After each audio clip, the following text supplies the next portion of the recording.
प्रभू श्रीरामाविरोधात आक्षेपार्ह वक्तव्य करणाऱ्या बदलापूरच्या मृणाल जाधव या तरुणीचा जामीन अर्ज आज अंबरनाथच्या चिखलोली न्यायालयानं फेटाळून लावला।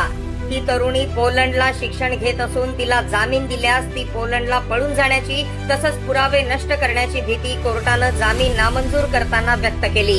धक्कादायक बाब म्हणजे तरुणीच्या वकिलानं मात्र हा व्हिडिओ तिनं केलेलाच नसून तिचा फोन हॅक झाला आणि नंतर तिच्याकडून अजाणतेपणे ही चूक झाली असे विरोधाभासी दावे केले।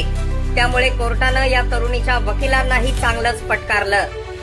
2 दिवसांपूर्वी बदलापूरच्या खरवई परिसरात राहणाऱ्या मृणाल जाधव या तरुणीनं थार गाडीत बसून प्रभू श्रीरामांबद्दल अत्यंत खालच्या भाषेत आक्षेपार्ह व्हिडिओ तयार करून तो इंस्टाग्रामच्या स्टोरीला ठेवला होता।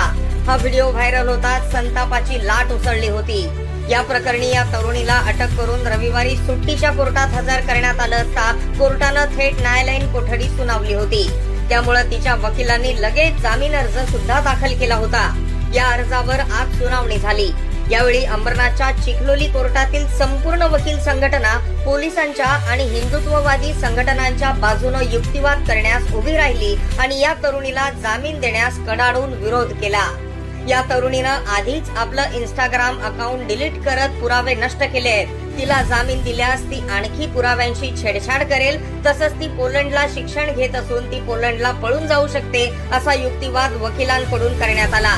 त्यावर तरुणीच्या वकिलानं मात्र अजब आणि विरोधाभासी दावे केले। आधी हा व्हिडिओ मृणाल जाधव हिनं तयार केलेलाच नसून तिचा फोन हॅक झाल्याचा दावा तिच्या वकिलाने केला। तर नंतर तिच्याकडून अजाणतेपणे ही चूक झाली आहे असा दावा वकिलानं केला। त्यामुळे कोर्टानं तिच्या वकिलांनाही चांगलंच फटकारलं आणि सरतेशेवटी मृणाल जाधवचा जामीन नामंजूर करण्यात आला। यावेळी कोर्टाच्या आवारात जमलेल्या हिंदुत्ववादी संघटनेच्या कार्यकर्त्यांनी जय श्रीरामचा जयघोष केला, तसंच वकील संघटनेचेही आभार मानले।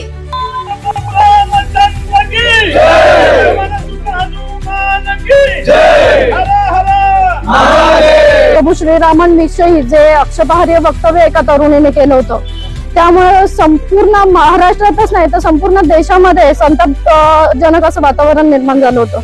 आणि काल तिला सुट्टीच्या कोर्टामध्ये हजर केलं, तिचा MCR झाला, त्यानंतर तिच्या वकिलाने बेल ऍप्लिकेशन टाकलं होतं।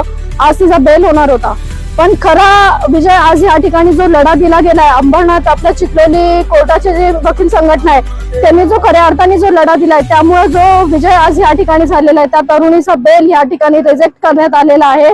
आणि हा जो विजय झालेला आहे ना हा खऱ्या अर्थाने आज हिंदू धर्माचा विजय झाला असं मला वाटतंय। आज संपूर्ण चिखलोली कोर्टाची जी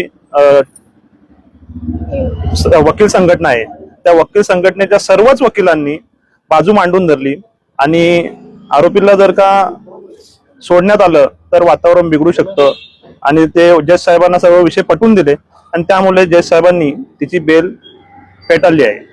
त्यामुळे आम्हाला एक समाधान झालेलं आहे की कुठेतरी सर्वांना न्याय सारखाच असतो आणि त्यामुळे आम्ही समाधानी आहोत। श्रीराम आराध्य दैवत संपूर्ण विश्वाचे त्यांच्यावरती जे काही अभद्र टिप्पणी केली आणि त्याचा पडसाद संपूर्ण भारत देशात झाला, त्याचा उद्रेक आज झाला असता भेटली असती, परंतु आपल्या वकील संघटनेने देखील विश्व हिंदू परिषद असेल किंवा राष्ट्रीय बजरंग दल असेल किंवा इतर ज्या संघटना आहेत आपल्या हिंदू संघटना यांचा आज हा विजय झालेला आहे। खऱ्या अर्थाने संविधानाचा विजय झालेला आहे। आपल्या संविधानामध्ये प्रत्येकाला बोलण्याचा अधिकार हा दिलेला आहे, पण काही लोक त्याचा गैरवापर करतात आणि त्याचाच एक प्रकार म्हणजे बदलापूरमध्ये घडलेला होता की त्यांनी जी महिला आहे तिने भगवान रामाच्या विरोधात अपशब्द वापरले आणि 2 धर्मामध्ये तेढ कसा निर्माण होईल त्या अनुषंगाने तिने व्हिडिओ व्हायरल केला। त्या अनुषंगाने तिला पोलिसांनी अटक केलं आणि काल कोर्टापुढे हजर केलं होतं। वकिलांनी तिच्या बेल ऍप्लिकेशन दाखल केली होती, तिची हिअरिंग आज ठेवली होती। त्या हिअरिंगच्या दरम्यान पहिला मुद्दा वकिलांनी त्यांच्या डिफेन्स जे अक्यूजचे आरोपी आहेत त्यांनी घेतला होता की तिला नोटीस सर्व झाली नाही 35(3) ची आणि त्यानंतर ती एक मुलगी आहे, तिचं वय कमी आहे, तिचं शिक्षण चालू आहे, असे काही मुद्दे त्यांनी मांडले होते। त्याचा विरोध करताना आम्ही ऑलरेडी कोर्टापुढे हे सबमिशन दिले होते की 35(3) चा हा जो मुद्दा आहे पोलिसांनी तिला नोटीस दिलेली आहे आणि हा मुद्दा कालच डिसाईड केलेला आहे कोर्टाने, त्यामुळे त्यांना हा मुद्दा पुन्हा इथे घेता येत नाही। ते काही जजमेंट त्यांनी त्या संदर्भात दिलेले ते लागू होत नाही। त्याचबरोबर आम्ही कोर्टाच्या निर्देशनात आणून दिलं की तिने ऑलरेडी व्हिडिओ जे आहे ते डिलीट केले, अकाउंट डिलीट केलेलं आहे, म्हणून तिने टेम्परिंग ऑलरेडी केलेली आहे. भविष्यामध्ये जर तिची बेल झाली ती पुन्हा ती टेम्परिंग करू शकते. त्याचबरोबर या केसेसमध्ये जे सिरियसनेस आहे, जे चालू आहेत की दोन समाजामध्ये हा जो वाद झालेला आहे, त्यामुळे सोशल इम्पॅक्ट ह्या केसचा जास्त आहे. त्यामुळे जर तिची आज इमिडिएटली बेल झाली तर सोशल इम्पॅक्ट वर त्याचा परिणाम होईल. पुन्हा असे क्राईम वाढण्याची शक्यता आहे.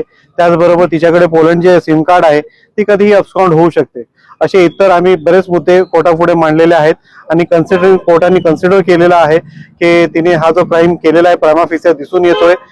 त्याचबरोबर तिने ऑलरेडी टेम्परिंग केलेली आहे, एव्हिडन्स डिलीट केलेले आहेत आणि तिचं सिम कार्ड पाहून की ती पोलंड मधले सिम कार्ड असल्यामुळे तिची अब्स्कॉन्डिंग होण्याची शक्यता सुद्धा नाकारता येत नाही. आणि हा जो ऑफेन्स आहे हा एखाद्या इंडिव्हिज्युअल व्यक्तीच्या विरोधातला नसून एका समाजाच्या विरोधात झालेला आहे. त्यामुळे समाजाची जी भावना आहे ती दुखावलेली आहे. असं हे सगळे कारण घेऊन कोर्टाने तिची ही बेल जी आहे ती नामंजूर करण्यात आली. त्यांच्या वकिलांनी ही बाजू मांडण्याचा प्रयत्न केला की तिच्याकडनं हे घडलेलंच नाहीये, तिचा हा जो अकाउंट आहे हा हॅक करण्यात आला होता, तिने हा व्हिडिओ तयार केलेला नाही, असे बरेच मुद्दे आहेत. त्यानंतर तिने हा केला असेल तर ती अज्ञानतेच्या याच्यात केला असेल, असे बरेच मुद्दे होते. म्हणून कोर्टानेच त्याचा व्ह्यू घेतला होता की हा कॉन्ट्राडिक्टरी व्ह्यू तुमचा स्वतःचा आहे आणि ते कोर्टाने ऑलरेडी कन्सिडर केलेला आहे. कारण प्रायमा फेसी त्यांनी तो स्वतःचा अकाउंट डिलीट केला, त्यांनी कुठेही तक्रार केली नाही की माझा हॅक आहे किंवा काय. त्यामुळे कोर्टाने त्याचे ग्राउंड आहेत ते फेटाळून काढलेले. आज आम्ही विरोध करत होतो. जो आरोपीने तिचा बेल अर्ज दाखल केला होता, त्या बेल अर्जाचा आमचा जो विरोध होता हा त्या व्यक्तीचा विरोध नसून ही जी विकृत मानसिकता आहे हिचा विरोध म्हणून आम्ही त्या मानसिकतेचा विरोध म्हणून आम्ही हा बेल जो आहे विरोध करत होतो. आणि आम्ही जो विरोध करत असताना, कोर्टामध्ये युक्तिवाद करत असताना आमची जी बाजू आहे ती आम्ही कोर्टाला पटवून दिली की